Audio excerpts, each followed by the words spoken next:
Olá, irmãos, nós estamos de volta com o nosso Em Casa com o Pastor, um tempo devocionário para edificar a nossa família, e eu espero que você esteja usufruindo desse tempo.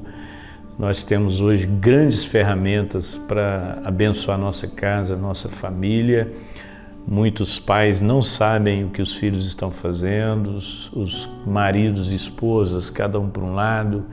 E a ideia do Em Casa com o Pastor é produzir uma mesa redonda, um ambiente, um momento em que a família possa estudar junto a Palavra de Deus uma vez por semana, ser edificada e aproveitar e orar uns com os outros, uns pelos outros e pela igreja também. Então hoje eu quero ler Mateus capítulo 20, do verso 29 ao verso 34, que é a história de dois cegos que foram curados por Jesus. Ao saírem de Jericó, uma grande multidão seguiu Jesus, e dois cegos estavam sentados à beira do caminho, e quando ouviram falar de Jesus, ou que Jesus estava passando, puseram-se a gritar: Senhor, filho de Davi, tem misericórdia de nós.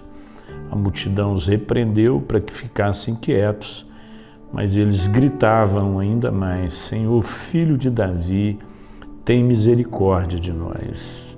Jesus, parando, chamou-os e perguntou-lhes: O que vocês querem que eu faça?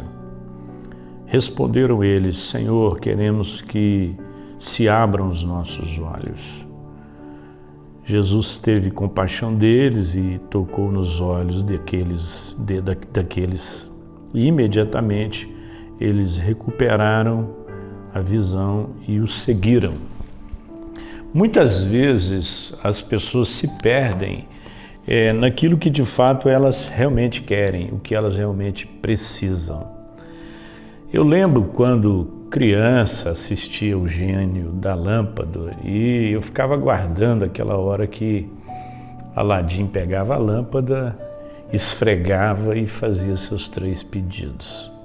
É óbvio que isso é um desenho, um programa infantil, uma garrafa que sai um gênio e atende os seus pedidos, mas eu achava fantástico aquilo e ficava mentalizando e pensando: se eu tivesse a oportunidade de encontrar a lâmpada e me fosse dada essa oportunidade de fazer 3 pedidos, quais pedidos eu faria? E a gente viaja, né? Criança é assim mesmo. Mas hoje, olhando para esse texto da Bíblia, que não tem nada a ver com a lâmpada de Aladim, mas é um milagre que Jesus opera na vida de 2 homens que vinham gritando, e a multidão impaciente, né? Os discípulos impacientemente mandava com que eles se calassem. E aí Jesus para e olha para aqueles homens e faz essa pergunta: o que vocês querem que eu lhes faça? Hoje eu gostaria que você pensasse nessa fala de Jesus. O que você quer que Jesus faça? Talvez você tenha necessidades urgentes que precisam ser atendidas. Talvez você precise de um emprego, talvez você precise de uma restauração para o seu casamento, talvez você precisa de ajuda para sair de um problema, talvez você precisa encontrar uma saída para tomar uma decisão coerente. Não sei o que você tem de necessidade nesse momento, mas se essa pergunta fosse feita a você, qual seria a sua resposta? É claro que a coisa mais importante para um cego é ver. Então eles não pensaram 2 vezes, eles não tiveram dúvida. Talvez eles tivessem muitas outras necessidades, mas naquele momento eles imediatamente disseram que tornemos a ver.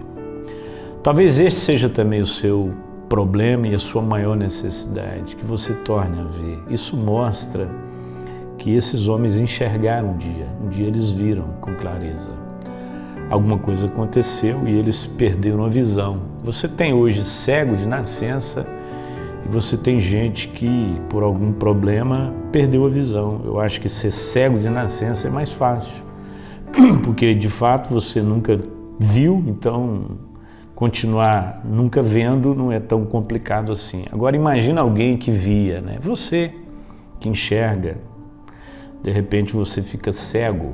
Tem muita gente assim. Eu conheci pessoas que perderam a visão e eles dizem, pastor, é muito angustiante, porque quando se fala em carro, cavalo, casa, eu tenho tudo isso na minha cabeça, né?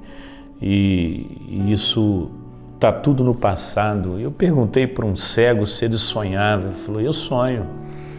Eu tenho aquelas imagens de que eu estou vendo. Mas eu já perguntei para um cego de nascença. Ele falou, pastor, não sonho. Eu não sonho. Não tem imagem, né? Não existe imagem para ele. Hoje eu quero desafiar você a responder essa pergunta para você mesmo. O que você quer que Deus te faça?